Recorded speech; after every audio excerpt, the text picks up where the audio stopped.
नमस्ते बच्चों। थाने महानगर पालिका शिक्षण विभाग वर्चुअल क्लासरूम कक्षा 8वीं के इस क्लास में आप सभी का हार्दिक हार्दिक स्वागत है। आज हम देखने जा रहे हैं इयत्ता 8वीं का हिंदी दूसरी इकाई का दूसरा पाठ दो लघु कथाएं। दूसरा पाठ है दो लघु कथाएं। ये दो लघु कथाएं के जो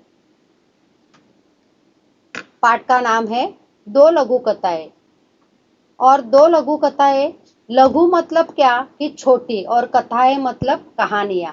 तो ये जो कहानियां होती है छोटी छोटी, वो छोटी कहानियां होती है, लेकिन वो हमें जिंदगी जीने के लिए, हमारे भविष्य के लिए बहुत अच्छी अच्छी सीख देती है। ऐसी कहानियां हम पढ़ते हैं तो हमारे विचारों में योग्य परिवर्तन आता है। तो आज हम पढ़ने जा रहे दो लघु कथाएं, जिसका पहली कथा का नाम है नींव।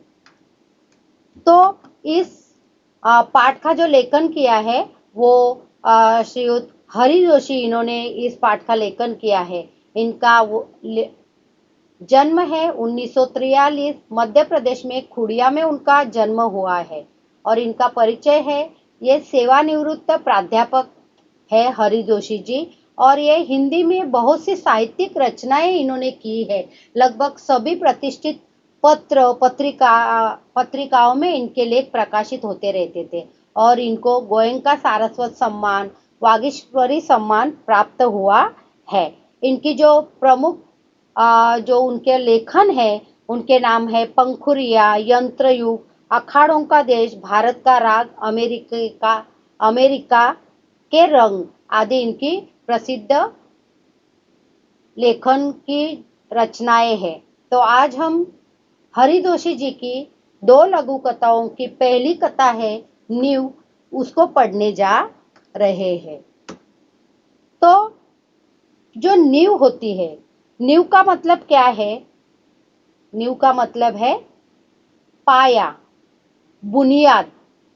देखो, बुनियाद अच्छी हो तो हर एक काम अच्छा होता है। जैसे पढ़ाई में भी बुनियाद बहुत जरूरी है। अगर हमारी पढ़ाई की बुनियाद अच्छी हो तो हमारी आगे की तालीम, हमारी पढ़ाई बहुत अच्छी होती है। तो पहली जो कथा है नींव, उसको हम पढ़ने जा रहे हैं। दो लघु कथाएं नींव। बहुमंजिला इमारत की दीवार नींव से उठ रही थी। ठेकेदार नया था। भयभीत सा वह एक तगारी सीमेंट और 5 तगारी रेत के मसाले से ईंटों की जुड़ाई करवा रहा था। अगले दिन अधिकारी महोदय आए। उन्होंने काम के प्रति घोर असंतोष व्यक्त किया। महोदय बोले, ऐसा काम करना हो तो कहीं और जाइए। देखो, बहुमंजिला इमारत की दीवार नींव से उठ रही थी। बहुमंजिला का मतलब क्या है कि जिसमें बहुत से मंजिल है, वो जो माले है, ऐसी इमारत नींव से, यानी उसका फाउंडेशन, हम लोग क्या बोलते हैं, फाउंडेशन, यानी बुनियाद से उठ रही थी। और जो ठेकेदार था, ठेकेदार मतलब क्या, जो कॉन्ट्रैक्ट लेता है, जो उस सब काम की निगरानी करता है, उसके निगरानी में वो काम होता है। तो वो भयभीत सा वो एक तगारी सीमेंट और 5 तगारी रेत के मसाले से ईंटों की जुड़ाई करवा रहा था। ईंटों की जुड़ाई, मसाला मतलब क्या, सीमेंट और रेत और पानी मिला के जो बनाते हैं, उसको क्या कहते हैं, मसाला बनाते। तो वो भर के वो ईंटों को लगा के वो दीवार बनवा रहा था, जुड़ाई करवा रहा था। अगले दिन अधिकारी महोदय आए। उन्होंने काम के प्रति घोर असंतोष व्यक्त किया। असंतोष मतलब क्या, वो उस ठेकेदार के काम से संतुष्ट नहीं थे। वो क्या बोले, ऐसा काम करना हो तो कहीं और जाइए। क्या बोले, ऐसा काम करना हो तो कहीं और जाइए। इस वाक्य से उन्होंने अपना असंतोष व्यक्त किया है। तो अभी हम शब्द देखेंगे। पहला शब्द है नींव।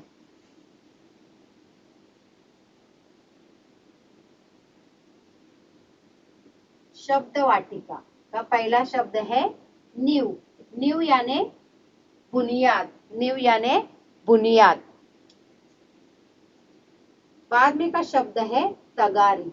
तगारी मतलब क्या कि ये जो काम करने वाले जो लोग रहते हैं, वो जो ये घमेला, ये जो यूज, उसका जो इस्तेमाल करते हैं, तसला, उसको क्या कहते हैं, तसला। इसको क्या, यहाँ पे शब्द है तगारी।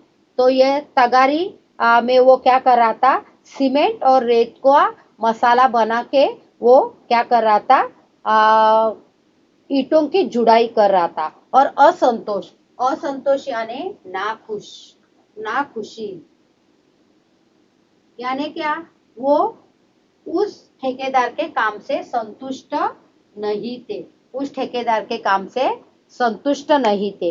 उन्होंने क्या कहा, ऐसा अगर आपको काम करना है तो आप कहीं और जाइए।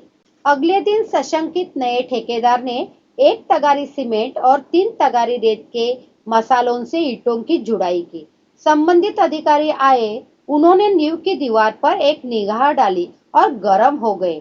इस बार ठेकेदार को अंतिम चेतावनी दी, यदि कल तक काम में पर्याप्त सुधार नहीं किया गया तो काम बंद करवा दिया जाएगा। उन्होंने क्या उनको अंतिम चेतावनी दी कि यदि कल तक काम में पर्याप्त सुधार नहीं किया गया तो आपका काम बंद करवा दिया जाएगा। देखो, एक दिन उस ठेकेदार ने काम किया, दूसरे दिन वो अधिकारी आए और उन्होंने क्या किया, वो काम देखा। दूसरे दिन तगारी ने क्या किया, 3 तगारी रेत के मसाले में 1 सीमेंट डाला। यानी उसने क्या किया कि जो क्या था, रेत था उसको कम किया और सीमेंट ज्यादा डाला, यानी उसने ज्यादा मजबूत काम किया। फिर भी वो अधिकारी इस काम से संतुष्ट नहीं थे। उन्होंने क्या कहा कि यदि कल तक काम में पर्याप्त सुधार नहीं किया गया तो मैं आपका काम बंद करवा दूंगा, मैं आपका काम क्या कर दूंगा, बंद करवा दूंगा। देखो, ठेकेदार ने क्या किया, आज के काम में उसने सुधारणा की थी। आज उसने क्या किया था, सीमेंट का ज्यादा इस्तेमाल किया था और रेत का इस्तेमाल कम किया था। मतलब उसने आज अच्छा काम किया था।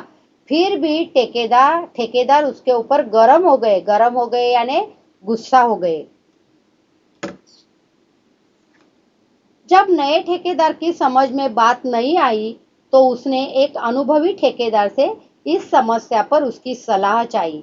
अनुभवी ठेकेदार ने बताया कि ये महोदय रिश्वत चाहते हैं, इसलिए काम में कमी बता रहे हैं। नया ठेकेदार ईमानदार था, वह रिश्वत देने लेने को अपराध समझता था। उसने भ्रष्ट अधिकारी को पाठ पढ़ाने का निश्चय कर लिया। देखो, वो नया जो ठेकेदार था उसको समझ में नहीं आया कि आज तो मैंने कल से काम अच्छा किया, फिर भी ये जो महोदय है, ये जो अधिकारी है, वो मेरे ऊपर गुस्सा हो गए। इसलिए उसने क्या किया कि पहले का जो अनुभवी ठेकेदार था उसको पूछा कि ये जो मेरी समस्या है उसके ऊपर आपकी क्या राय है। तो उस अनुभवी ठेकेदार ने क्या बताया कि ये महोदय रिश्वत चाहते हैं। क्या चाहते हैं, रिश्वत। रिश्वत मतलब क्या, गलत तरीके से भेंट वस्तु लेना, पैसे लेना, यानी गलत तरीके से पूंजी जमा करना, इसको हम क्या कहते हैं, रिश्वत कहते हैं। तो वो जो अनुभवी ठेकेदार था उसने कहा कि ये महोदय रिश्वत चाहते, इसलिए आपने कितना भी अच्छा काम किया, ये आपके काम में क्या निकालेंगे, नुक्स निकालेंगे, आपको गलत गलत ही बताएंगे। तो वो जो नया ठेकेदार था वो बहुत ईमानदार था। उसने क्या सोचा कि मैं अभी क्या करूंगा, इस भ्रष्ट अधिकारी को मैं पाठ पढ़ाऊंगा, सबक सिखाऊंगा। तो इस परिच्छेद में जो नए शब्द आए हैं वो शब्द क्या है, वो शब्द क्या है, रिश्वत।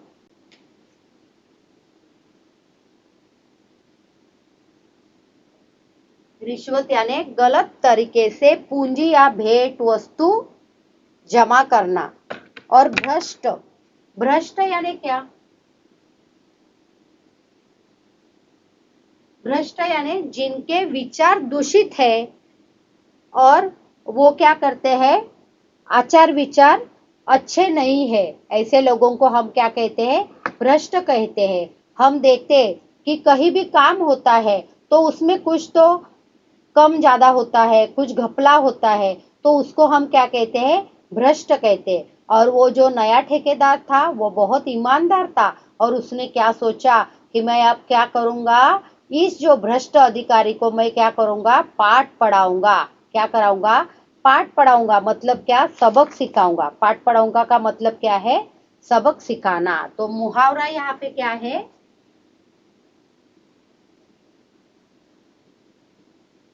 मुहावरा पाठ पढ़ाना। पाठ पढ़ाना का मतलब क्या है?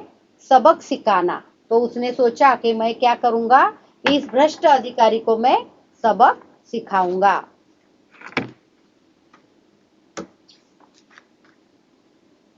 अगले दिन अधिकारी महोदय निरीक्षण करने आए। ठेकेदार ने उन्हें रुपयों से भरा लिफाफा पकड़ा दिया। अधिकारी प्रसन्न होकर जैसे ही जाने लगे, वैसे ही यकायक वहां उच्च अधिकारी आ गए। अधिकारी महोदय रिश्वत लेते हुए रंगे हाथों पकड़े गए। देखो, अगले दिन अधिकारी महोदय निरीक्षण करने आए। उस दिन उस ठेकेदार ने क्या किया कि उन्हें रुपयों से भरा लिफाफा दिया। रुपयों से भरा लिफाफा दिया तो अधिकारी एकदम प्रसन्न हो गए, खुश हो गए। उन्होंने कुछ नहीं कहा और जैसे ही वो पैसे लेके, वो रुपयों से भरा लिफाफा लेके जाने लगे, एकाएक वहां उच्च अधिकारी आ गए और उन्होंने उस अधिकारी महोदय को रिश्वत लेते हुए रंगे हाथों पकड़ा। क्या किया? रंगे हाथों पकड़ा। रंगे हाथों पकड़ना मतलब क्या है? रंगे हाथों पकड़ना मतलब क्या है? अपराध करते हुए प्रत्यक्ष पकड़ना। उन्होंने क्या किया? अपराध करते हुए प्रत्यक्ष पकड़ा। ये किसने किया था? जो नया ठेकेदार था वो बहुत ईमानदार था और उस ईमानदार ठेकेदार ने क्या किया कि इनको तो रिश्वत दी, लेकिन उन्होंने जो रिश्वत को पकड़ते हैं, ऐसे जो उच्च अधिकारी है उनको भी इस बात की खबर दी थी और वो आ गए और उन्होंने उस भ्रष्ट अधिकारी को रिश्वत लेते हुए पकड़ लिया। रिश्वत लेते हुए पकड़ लिया। तो यहाँ पे मुहावरा है रंगे हाथ पकड़ना। यहाँ पे मुहावरा है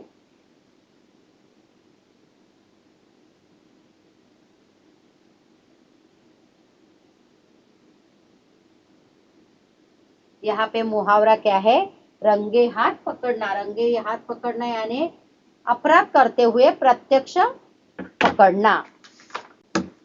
वस्तुतः रात में ही ईमानदार ठेकेदार ने अधिकारी महोदय के खिलाफ उच्च अधिकारी के पास शिकायत कर दी थी। उच्च अधिकारी ईमानदार थे। उन्होंने कहा, कुछ एक भ्रष्ट अधिकारियों के कारण ही पूरा प्रशासन बदनाम होता है। उन्होंने भ्रष्ट अधिकारी को दंड दिलवाने का निर्णय ले लिया। देखो, वस्तुतः क्या हुआ, वो उच्च अधिकारी वहां कैसे आ गए, उन्होंने उनको रंगे हाथ कैसे पकड़ा? तो वस्तुतः रात में ही ईमानदार ठेकेदार ने क्या किया था? अधिकारी महोदय को इस बात की इत्तला दी थी कि ऐसे ऐसे मैं अच्छी तरह से काम कर रहा हूँ, लेकिन फिर भी जो उच्च अधिकारी है, जो अधिकारी महोदय है, वो मेरे काम से संतुष्ट नहीं है।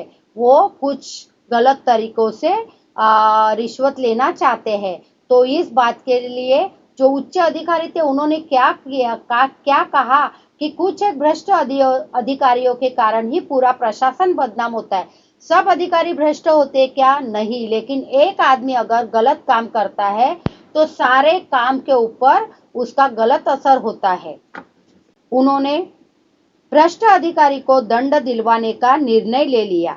सच ही कहा है, बुरे काम का बुरा नतीजा।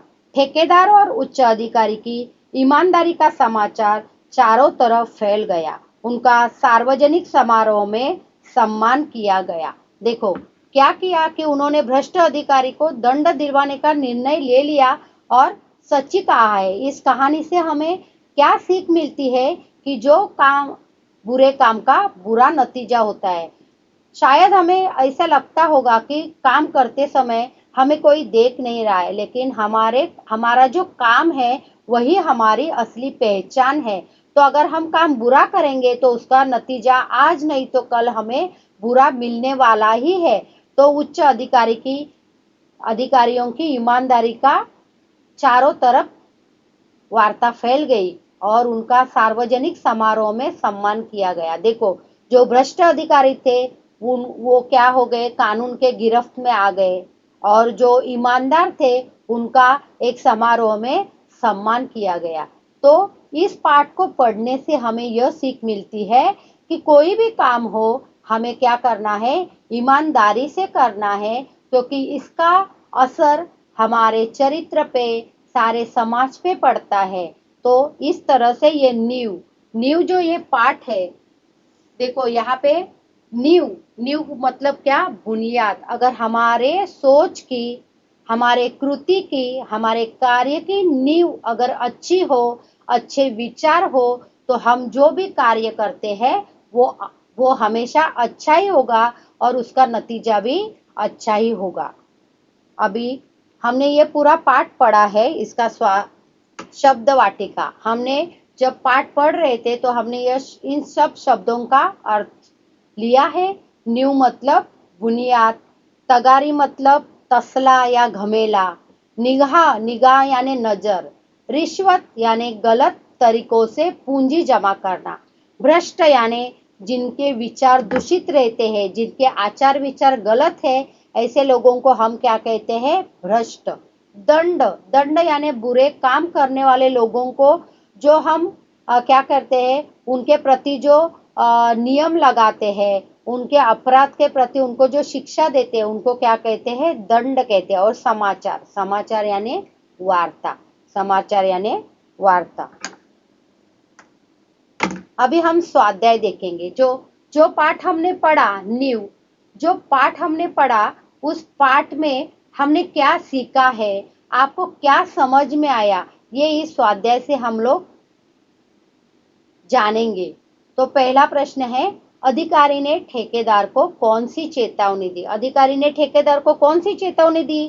कि अगर आपको ऐसा काम करना होगा तो आपको कहीं और जाइए। और दूसरी चेतावनी क्या दी? कि आपने अगर कल काम में पर्याप्त सुधारना नहीं की गई तो आपका काम मैं क्या करूंगा? बंद कर दूंगा। अधिकारी महोदय कैसे थे? देखो, अधिकारी महोदय ने जो चेतावनी दी थी, उस हिसाब से हमें यह पता चलता है कि अधिकारी महोदय भ्रष्ट थे। नया ठेकेदार कैसा था? नया ठेकेदार बहुत ईमानदार था। नया ठेकेदार कैसा था? बहुत ईमानदार था। और चौथा प्रश्न है, नए ठेकेदार ने अधिकारी को कैसे सबक सिखाया? नए ठेकेदार ने अधिकारी को कैसे सबक सिखाया? नए ठेकेदार ने अधिकारी को रिश्वत देने की तैयारी की, अधिकारी को रिश्वत दी, लेकिन रिश्वत देना और लेना ये दोनों बातें गलत है। इसलिए उन्होंने क्या किया कि अपने उच्च अधिकारी को इस बात की जानकारी दी थी कि मैं ऐसे ऐसे ये जो अधिकारी महोदय है, मैं अच्छी तरह से काम कर रहा हूँ, लेकिन ये अधिकारी महोदय इस काम से संतुष्ट नहीं है, वो कुछ रिश्वत चाहते हैं, तो मैं ऐसे ऐसे उन्हें रिश्वत दे रहा हूँ। ये उन्होंने उस अधिकारी, जो उच्च अधिकारी थे, उनको जानकारी दी थी। और फिर उच्च अधिकारी वहां पे आए और उन्होंने उस भ्रष्ट अधिकारी को रिश्वत लेते हुए रंगे हाथों पकड़ लिया। इस तरह से नए ठेकेदार ने अधिकारी को क्या किया? सबक सिखाया। देखो बच्चों, हमें इस पाठ से यह सीख मिली है कि कोई भी गलत काम का नतीजा गलत ही होता है। इसलिए हमें बचपन से ही अपने विचार क्या रखने हैं? अच्छे रखने हैं। कोई भी कार्य करते समय हमें प्रामाणिकता से वो कार्य करना है। अभी हम दो लघु कथाओं की दूसरी कथा जीभ का वर्चस्व देखेंगे। जीभ का वर्चस्व। जीभ और दांत। जीभ और दांत यह हमारे शरीर के अविभाज्य अंग है और इन अंगों का उपयोग करके जीभ से हम क्या करते हैं? हमारे मन में जो विचार रहते हैं, हमारी जो भावना है, वो भावना हम जीभ के माध्यम से क्या करते हैं? बोलते हैं, प्रकट करते हैं। और दांत क्या है? कि जो भी चीजें हमें खानी होती है, जो हम अन्न ग्रहण करते हैं, वो हम इन दांतों के माध्यम से अन्न ग्रहण करते हैं। तो जीभ और दांत यह हमारे मुख के अविभाज्य घटक है। हम जीभ को दांत से अलग नहीं कर सकते और दांतों को जीभ से अलग नहीं कर सकते। फिर भी अगर हम सोचेंगे कि जीभ और दांत यह दोनों एक दूसरे के सहयोगी है, एक दूसरे के मित्र है, फिर भी कभी कभी जो मित्र रहते हैं उनमें तू मैं हो जाती है। मैं बड़ा, तू छोटा, मैं बड़ा। ये जो तू मैं है, इस पाठ में हम जीभ और दांत ये दोनों में जो संवाद हुआ है, जो तू मैं हुई है, इसका ही वर्णन इस पाठ में है। जीभ का वर्चस्व। पंक्तिबद्ध और एकजुट रहने के कारण दांत बहुत दुस्साहसी हो गए थे। एक दिन वह गर्व में चूर होकर जिह्वा से बोले, हम 32 घनिष्ठ मित्र हैं, एक से एक मजबूत। तू ठहरी अकेली, चाहे तो तुझे बाहर ही न निकाल दे। जीवा ने पहली बार ऐसा कलुषित विचार सुना था। वह हंसकर बोली, ऊपर से एकदम सफेद और स्वच्छ हो, पर मन से बड़े कपटी हो। देखो, पंक्तिबद्ध और एकजुट रहने के कारण दांत बहुत दुस्साहसी हो गए थे। उन्हें लगता था कि हम बहुत मजबूत है, और गर्व से चूर होकर वो जिह्वा से क्या बोले कि हम 32 घनिष्ठ मित्र हैं, एक से एक मजबूत है, और तू अकेली है, चाहे तो हम तुझे बाहर निकाल देंगे। जिह्वा ने ये कलुषित बात पहली बार सुनी थी। वह हंसकर बोली, वो उसने गुस्सा नहीं किया। वो हंसकर बोली, ऊपर से एकदम सफेद और स्वच्छ हो, पर मन से बड़े कपटी हो। देखो, इससे हमें क्या पता चल रहा है कि दांत बहुत घमंडी हुए थे, क्योंकि वो पंक्तिबद्ध है, 32 के 32 एक साथ रहते हैं। तो उन्हें क्या हुआ कि उन्हें लगा कि हम बहुत मजबूत है, और उन्होंने जिह्वा को क्या कहा कि तू अकेली है, अगर तू ज्यादा बकबक करेगी तो हम क्या करेंगे, तुझे बाहर निकाल देंगे।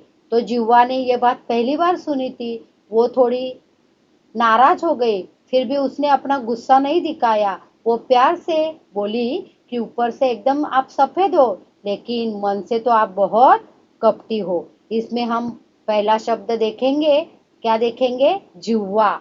जिह्वा यानी क्या, जिह्वा यानी जीभ। पंक्तिबद्ध, पंक्तिबद्ध यानी क्या, कि एक साथ एक लाइन में बैठे हुए, ऐसे पंक्तिबद्ध। देखो, अपने मुंह में सब दांत एक जैसे है। और उन्होंने क्या कहा, कलुषित विचार। कलुषित यानी बुरे विचार, कलुषित यानी बुरे विचार। ऊपर से स्वच्छ और अंदर से काले घोषित करने वाली जीभ, वाचालता छोड़, अपनी औकात में रहे, हम तुझे चबा सकते हैं। यह मत भूल कि तू हमारी कृपा पर ही राज कर रही है। दांतों ने किटकिटाकर कहा। जीभ ने नम्रता बनाए रखी, किंतु उत्तर दिया, दूसरों को चबा जाने की ललक रखने वाले बहुत जल्दी टूटते भी है, सामने वाले तो और जल्दी गिर जाते हैं। तुम लोग अवसरवादी हो। मनुष्य का साथ तभी तक देते हो जब तक वह जवान रहता है, वृद्धावस्था में उसे असहाय छोड़कर चल देते हो। देखो, जीभ ने क्या कहा, दांतों ने उसे क्या कहा कि जीभ, तू हमें क्या बोल रही है कि हम ऊपर से स्वच्छ है और अंदर से क्या है, काले है। ये मत सोच, तू यह मत भूल कि तू हमारी कृपा पे रह रही है। ऐसा दांतों ने किटकिटा कर कहा। तो जीभ ने गुस्सा नहीं किया। जीभ नम्रता से बोली कि दूसरों को चबा जाने की ललक रखने वाले बहुत जल्दी टूट जाते हैं, और जो सामने के दांत है ना, वो बहुत जल्दी टूटते हैं। तुम लोग अवसरवादी हो। मनुष्य का साथ तभी तक देते हो जब तक वह जवान रहता है, वृद्धावस्था में तो आप क्या करते हो, असहाय छोड़कर जाते हो। इसमें हम देखेंगे अवसरवादी। अवसरवादी का मतलब क्या है कि समय पर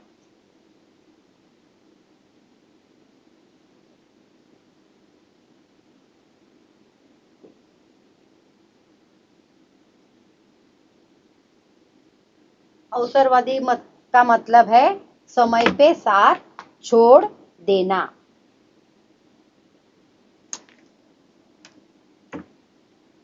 देखो, ये जो दांत है हमें पंक्तिबद्ध दिख रहे हैं, फिर भी जब जैसे जैसे आदमी बूढ़ा हो जाता है, अगर हम अपने दांतों की अच्छी तरह से सफाई नहीं करेंगे, उसकी देखभाल नहीं करेंगे, तो क्या होता है, धीरे धीरे से इसमें से कई दांत क्या होते हैं, निकल जाते हैं, लेकिन जिह्वा है वो वहीं पे रहती है। तो जिह्वा ने क्या कहा कि आप कैसे हो, अवसरवादी हो। जैसे ही आदमी बूढ़ा हो जाता है, आप उसका साथ छोड़ देते हो।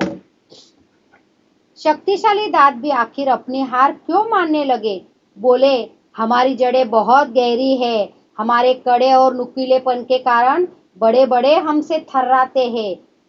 शक्तिशाली दांत भी क्या थे, कम नहीं थे। वो क्या बोले, हमारी जड़ें बहुत गहरी है और हमारे कड़े और नुकीले के कारण हम बड़े बड़े लोगों को डराते हैं। जिह्वा ने विवेकपूर्ण उत्तर दिया, तुम्हारे नुकीले या कड़ेपन का कार्य क्षेत्र मुंह के भीतर तक सीमित है। विनम्रता से कहती हुई कि मुझ में पूरी दुनिया को प्रभावित करने और झुकाने की क्षमता है। देखो उसने क्या किया, जिह्वा गुस्सा नहीं हुई, उसने प्यार से विवेकपूर्वक उत्तर दिया, तुम्हारे नुकीले या कड़ेपन का कार्य क्षेत्र ये मुंह के भीतर तक ही है, लेकिन मैं विनम्रता से पूरी दुनिया में प्रभावित हूँ और मैं मेरी भाषा से, मेरे प्रयोग से मैं दुनिया को झुकाने की क्षमता रखती हूँ। दांतों ने पुनः धमकी दी, हम सब मिलकर तुझे घेरे खड़े हैं, कब तक हमसे बचेगी।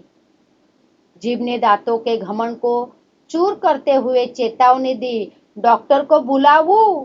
दंत चिकित्सक एक एक को बाहर कर देगा, मुझे तो छुएगा भी नहीं और तुम सब बाहर दिखाई दोगे। देखो जिह्वा ने क्या धमकी दी कि ज्यादा घमंडी मत बनो, मैं क्या करूंगी, डॉक्टर को बुलाऊंगी, जब दंत चिकित्सक आएगा आपको एक एक को निकाल के बाहर कर देगा और तुम सब बाहर दिखाई दोगे।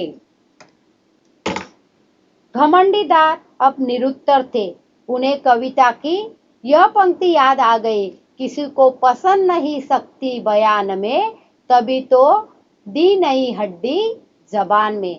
घमंडी दांतों ने आखिर जीभ का लोहा मान लिया।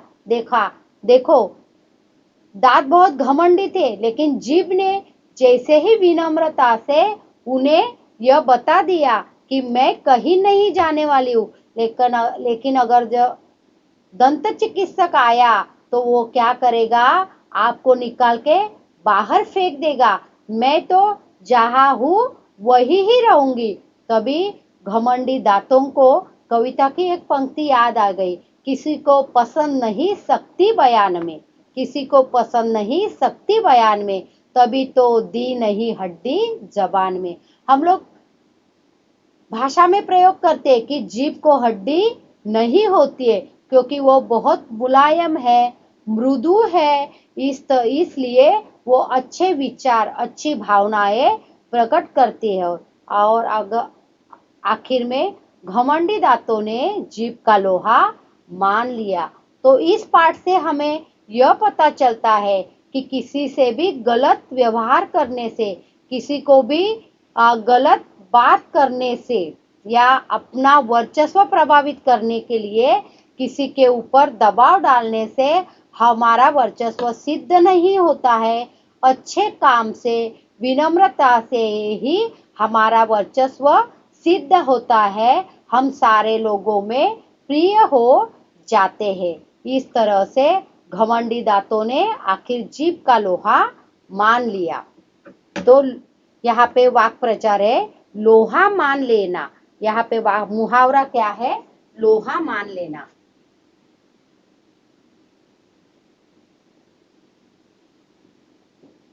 लोहा मान लेना का मतलब है वर्चस्व स्वीकार करना, वर्चस्व स्वीकार करना, श्रेष्ठता को स्वीकार करना।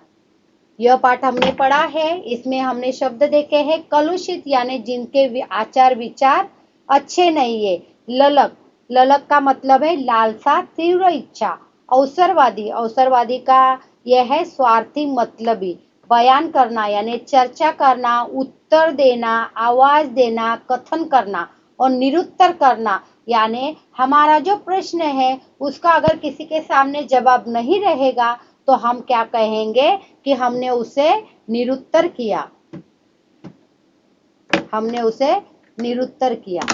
अभी यह जो दो लघु कथाएं हमने देखी, इसमें हमें संजाल पूरा करना है दांतों की विशेषताएं। दांतों की विशेषताएं क्या थी कि दांत पंक्तिबद्ध थे, दांत में एकजुट थी, दांत दुस्साहसी थे और वो एक दूसरे के क्या थे, घनिष्ठ मित्र थे। क्या कैसे थे वो, घनिष्ठ मित्र थे। क्या है, विधानों के सामने चौकट में सही अथवा गलत चिन्ह लगाओ। जिह्वा ने अविवेकपूर्ण उत्तर दिया।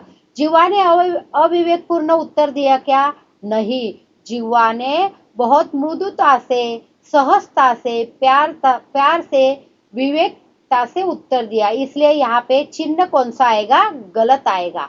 दांत घमंडी थे ना, तो यहाँ पे चिन्ह कौन सा आएगा? सही आएगा। सभी अपराधियों को नियमानुसार सजा नहीं हुई। सभी अपराधियों को नियमानुसार सजा हुई क्या? हुई। और ठेकेदार पुराना था क्या? तो ठेकेदार पुराना नहीं था, ठेकेदार नया था। ये जो प्रश्न है, ये पहला जो अपना पार्ट था न्यू, इसमें के ये दो प्रश्न है। इस तरह से आज हमने हरिदोषी जी की दो लघु कथाएं, एक नींव और एक जीवा का वर्चस्व, जीव का वर्चस्व, यह हमने पढ़ा है। और इसे हमें क्या सीख मिली है कि अच्छे काम का नतीजा अच्छा होता है और बुरे काम का नतीजा बुरा होता है। और विनम्रता सारे सद्गुणों की नींव है, विनम्रता।